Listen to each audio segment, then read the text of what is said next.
¿Por qué se tira tanto electrodo básico o por qué se estropea tanto el electrodo básico? Esto es una cosa que, pues a día de hoy está, bueno, es bastante frecuente que haya que tirar kilos y kilos de electrodo básico a la basura o a la chatarra y que al final, lo que es peor, acabemos pensando que es lo normal y que el electrodo básico es mucho más delicado y que por eso, bueno, pues que dura menos y se estropea antes. Y esto en parte no es cierto, es decir, hay cosas que se pueden evitar y que son exclusivas de los electrodos básicos. Vamos a intentar ver un poco por qué hay algunas malas prácticas que pueden llegar a estropearlo mucho antes y cómo evitar que el electrodo básico no solamente se estropee más tarde, sino que también a la hora de la compra tengamos una idea más clara de si ese electrodo vale o no vale para lo que nosotros queremos hacer con él. En principio, y como punto de partida, distinguimos los dos electrodos principales que se utilizan a día de hoy, los electrodos revestidos. Estaría por un lado rutilo, que es un electrodo con revestimiento principalmente hecho en polvo de titanio, que le da mayor estabilidad al arco y que permite pues, que sea un electrodo donde sea fácil cortar el arco y volver a reencender simplemente volviendo a tocar con él, e incluso pues permite también soldaduras con una longitud de arco, es decir, distancia desde la punta del electrodo a la unión más larga que con básico. Además es un electrodo, el rutilo, que su revestimiento aguanta incluso pues el hecho de doblarlo o curvarlo, como suele suceder a veces cuando hay que soldar en espacios confinados y no cabe, por decirlo así de alguna manera, un electrodo entero. Y su diferencia principal con el electrodo básico es que el básico ni admite el arco largo, separaría, porque no tiene esa cantidad de polvo de rutilo en su revestimiento, no admite tampoco el reencendido simplemente tocando, al no tener tampoco ese polvo de titanio, pues no tiene esa facilidad y para reencender un electrodo que ya se ha estado utilizando básico, habría que cortarle o eliminarle un poco el revestimiento y que asome ligeramente la varilla para que vuelva a hacer contacto, ni tampoco admite el doblador. ¿Esto qué implica? Bueno, pues que hay una parte de verdad en todo esto y es que el revestimiento del básico es más delicado, más sensible a la hora de la conservación. Normalmente debemos de almacenarlo, pues no apilando más de 3, 4 cajas, porque eso, su propio peso puede suponer que el revestimiento básico se dañe. Pero más allá de ahí, eso no implica que haya que tirar cantidades, kilos y kilos que se tiran habitualmente de electrodos a los que se les ha dañado el revestimiento. Lo primero de todo, hay que pensar que el electrodo básico tiene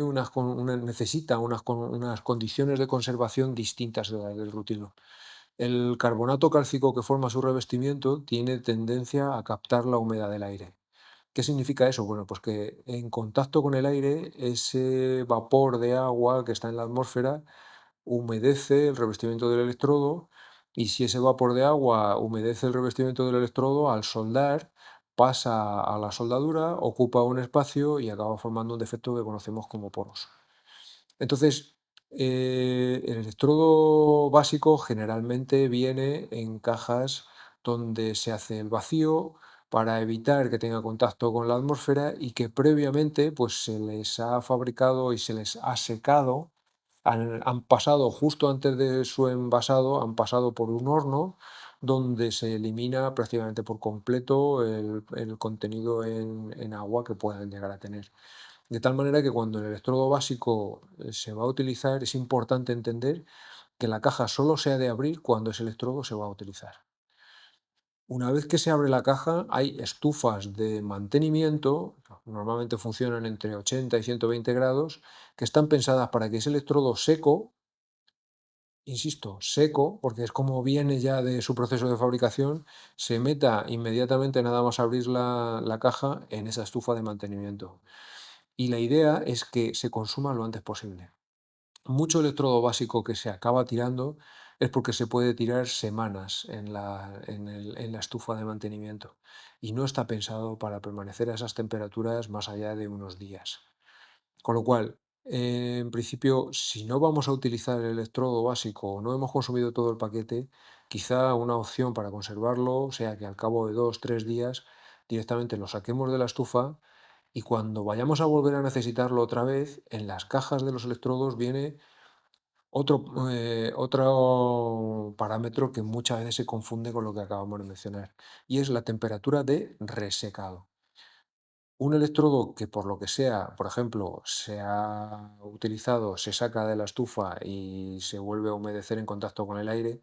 o una caja de electrodos básicos a las cuales se les rompe el envase y quedan en contacto con el aire, son electrodos básicos que muy probablemente estén otra vez humedecidos, que tengan contacto con agua. No sirve de nada un electrodo en esas condiciones meterlo en una estufa de mantenimiento a 80-120 grados. A esa temperatura no se vuelve a secar. Para secar ese electrodo deberíamos de meterlo en un horno, no en una estufa de mantenimiento, en un horno de secado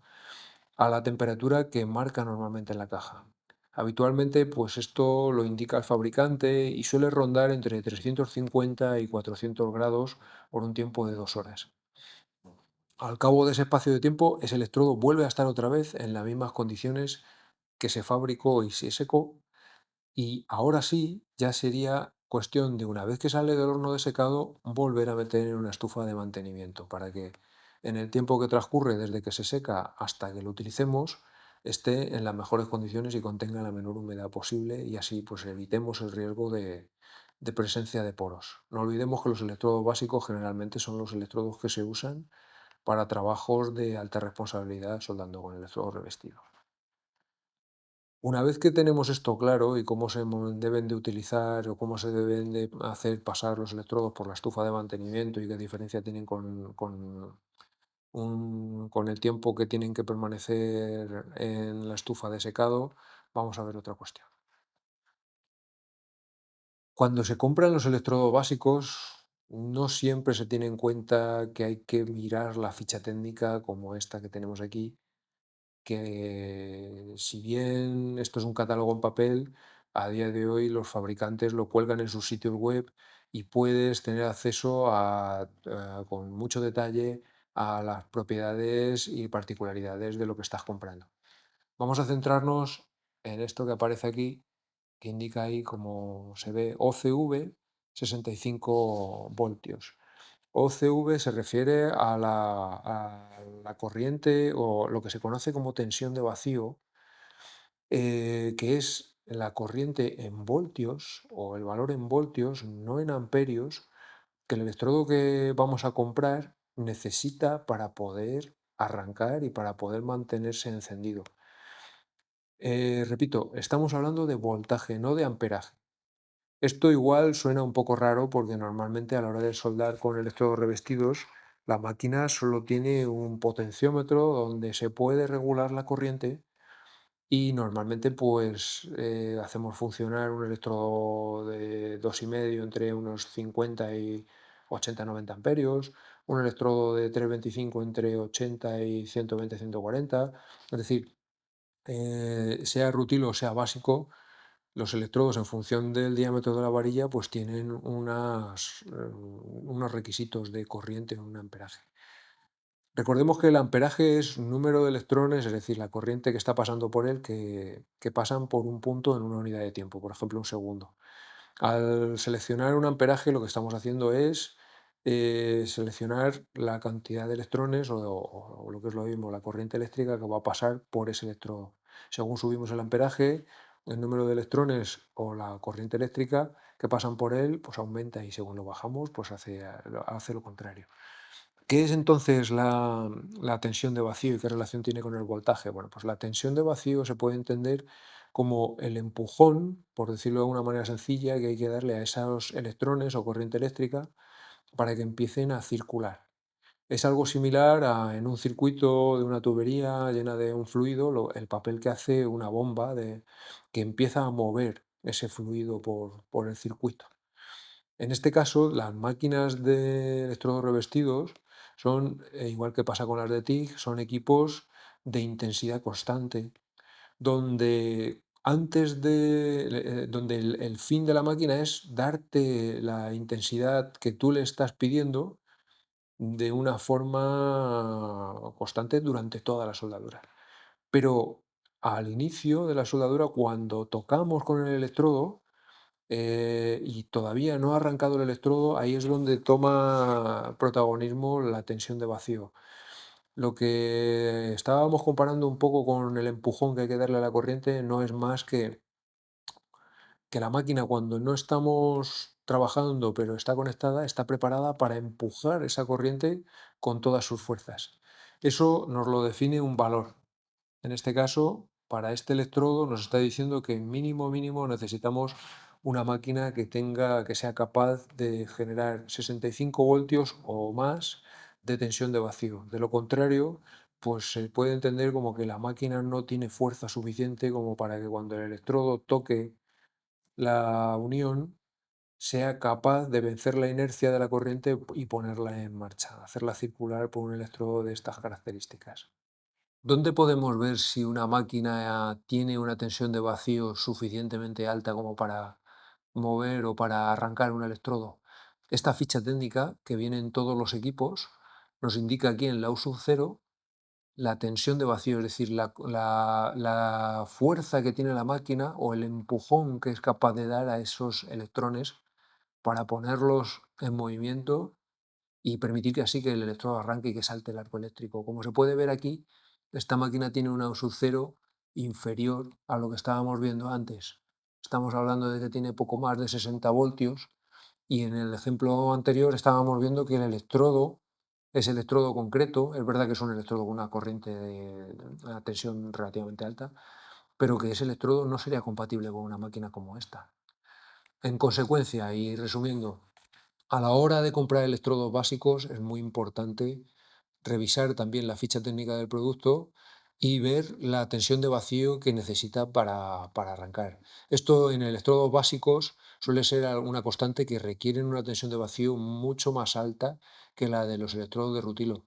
Y eso puede ser la explicación muchas veces de por qué un electrodo no arranca bien, su arco no es estable o tiende a apagarse. En realidad, muchas veces se están utilizando electrodos básicos que hacen trabajar al límite de la máquina, por no hablar de que, bueno, en algunos casos se puede llegar a comprar electrodos, como en estos casos donde directamente la máquina no sería capaz de ponerlos a funcionar.